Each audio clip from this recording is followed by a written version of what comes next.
लखनऊ के पाल तिराहा थाना क्षेत्र में पुलिस और अपराधियों के बीच मुठभेड़ हो गई है। इस दौरान पुलिस पर फायरिंग कर रहे 2 बदमाशों को पुलिस ने मुठभेड़ के बाद पकड़ लिया है। इस दौरान दोनों ओर से फायरिंग हुई है। कई मामलों में दोनों की कई मामलों में तलाश थी।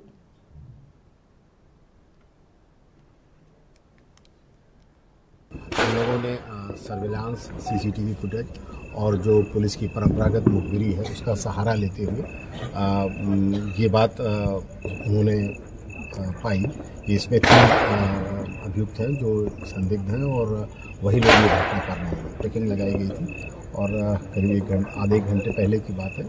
3 संदिग्ध व्यक्ति मोटरसाइकिल से आते हुए दिखाई दिए और जब पुलिस ने रोका तो वो पाल तिराहा से इस तरफ, जहाँ पे आप लोग खड़े हैं, इस तरफ भागे।